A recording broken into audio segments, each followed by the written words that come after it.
Hola, vamos a ver una nueva píldora de conocimiento relativa a la asignatura de dinámica de sistemas. En este caso, estamos en lo que hemos llamado el tema 3 y nos vamos a centrar en lo que son las etapas en el modelado con dinámica de sistemas. Bien, para ello vamos a empezar recurriendo a lo que es la definición de modelo, recordándolo. Y si acudimos al diccionario de la lengua española, hay varias acepciones, por supuesto. La primera sería la representación en pequeño de alguna cosa. La segunda, que se va a acercar más a lo que queremos, nos indica la Real Academia, que es el esquema teórico, generalmente en forma matemática, de un sistema o realidad compleja como la evolución económica de un país, que se elabora para facilitar su comprensión y el estudio de su comportamiento. Esto va a encajar bastante en lo que nosotros vamos a querer hacer.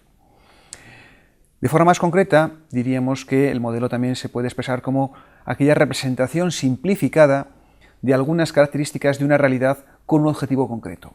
Y quiero destacar el hecho de que el objetivo del modelo es lo que nos va a dar la bondad del mismo. No es lo mismo hacer un modelo con una finalidad que con otra.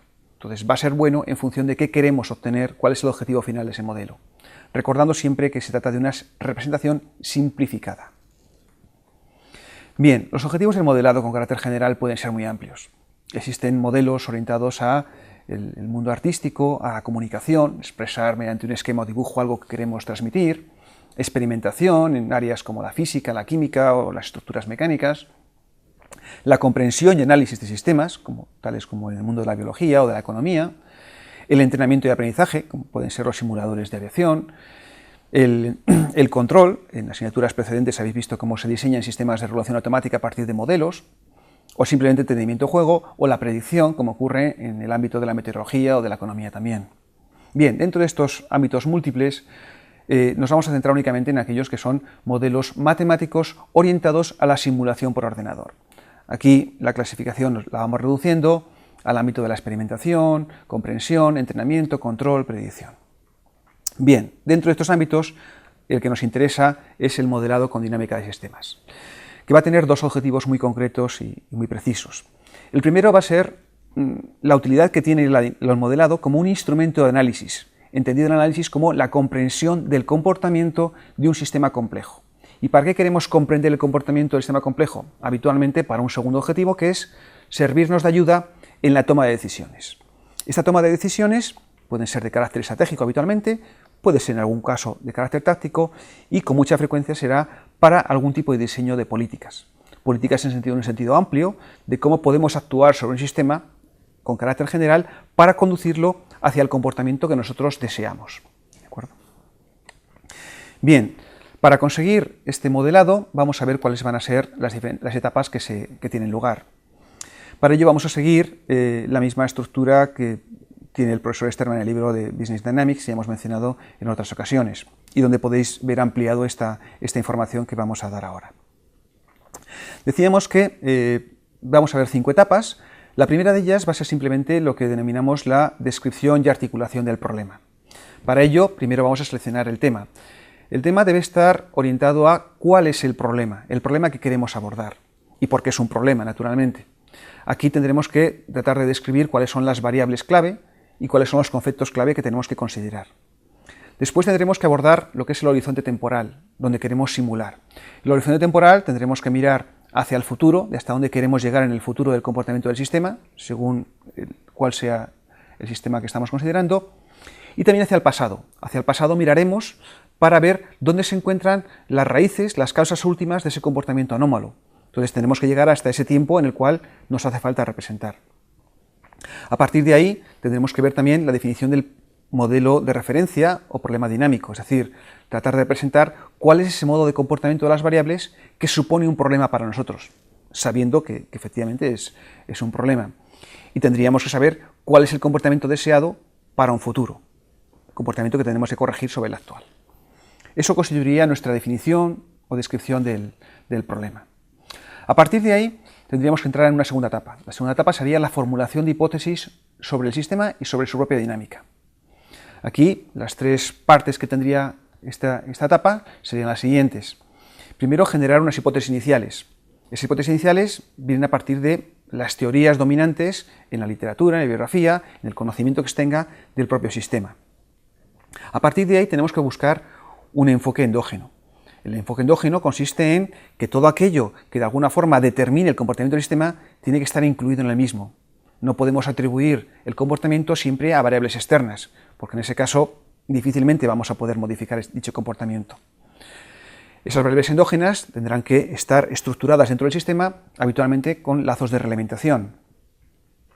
Bien, el tercer y último paso de esta etapa sería construir ese mapa mental o esa estructura de tal forma que, como diagramas causales, veamos las relaciones entre unas variables y otras. Para ello podemos utilizar herramientas tales como la estadística, diagramas causales u otras, que nos permitan entender cuál es la relación entre las variables que intervienen en nuestro sistema. La tercera etapa sería formular el modelo de simulación. En el modelo de simulación tenemos que hacer a su vez tres cosas. Primero, especificar la estructura. Una estructura general donde aparecen todas las variables y las reglas de decisión. A partir de ahí, tendremos que estimar los parámetros concretos que establecen las relaciones funcionales entre unas variables y otras. Para establecer estos parámetros concretos, entre otras técnicas, por ejemplo, podemos acudir a la identificación de sistemas, que será una parte de la asignatura que veremos posteriormente. Y por último, tenemos que establecer algún tipo de test de consistencia para ver hasta qué punto lo que hemos hecho responde al objetivo que habíamos planteado de modelo. Es decir, que estamos representando el modelo de comportamiento que buscábamos representar para solucionar un problema. La cuarta etapa sería lo que hemos llamado el análisis y test del modelo de simulación. Una vez que tenemos ya desarrollado nuestro modelo de simulación, habrá que primero comparar con los modos de referencia. ¿Representa fielmente nuestro modelo aquel problema que queríamos abordar? Si no, habrá que corregirlo, evidentemente. ¿De acuerdo? Segundo, habrá que ver hasta qué punto es robusto frente a las condiciones extremas. Habrá que ver si llevando algunas variables a situaciones límite, pero viables y realistas, el sistema se sigue comportando como de alguna forma cabe esperar que se comporte. Otro tipo de test o de prueba básica que conviene hacer es lo que se denomina el test de sensibilidad. El test de sensibilidad consiste de alguna forma en probar, bajo diferentes valores de variables, o parámetros, mejor dicho, habitualmente, que tienen incertidumbres, ver que para el conjunto de valores o el rango de valores en el cual el parámetro tiene incertidumbre, el comportamiento sigue siendo más o menos el que cabía esperar.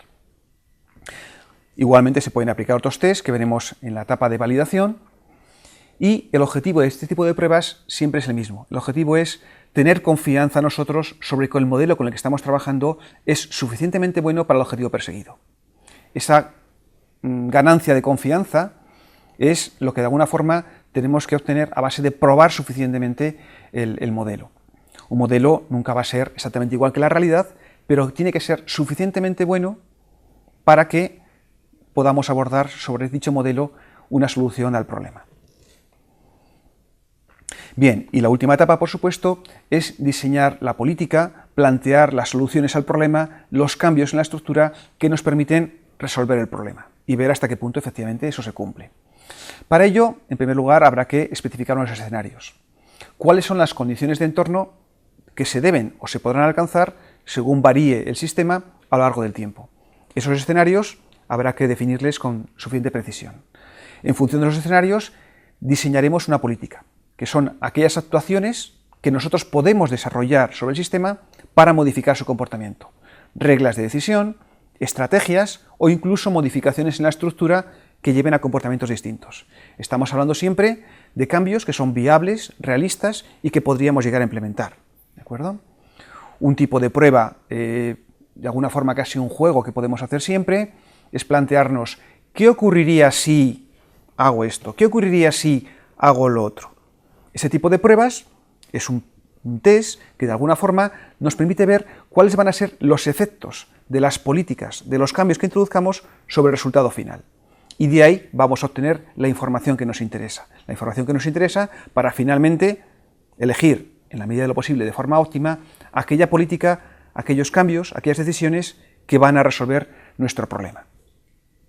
Por último, habría que ver si tenemos diferentes políticas, cuál es la interacción que ocurre entre ellas. Podría darse la circunstancia de que lo que una política hace, la otra lo deshace, o a la inversa, que ambas políticas apuntan en la misma dirección. Evidentemente, lo ideal sería buscar sinergias entre políticas distintas para alcanzar una solución óptima al problema.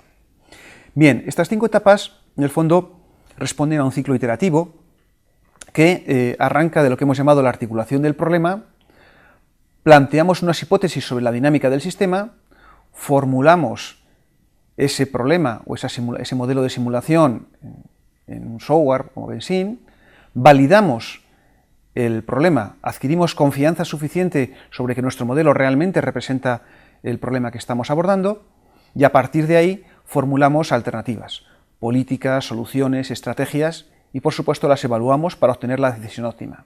Naturalmente eso habría que comprobarlo y ver si de alguna forma tenemos que volver a articular el problema, mejorar, precisar y repetir de nuevo todo el ciclo. Bien, pues básicamente esto va a ser de forma sencilla lo que son las etapas en el modelado con dinámica de sistemas que vamos a ir viendo en el resto de la asignatura.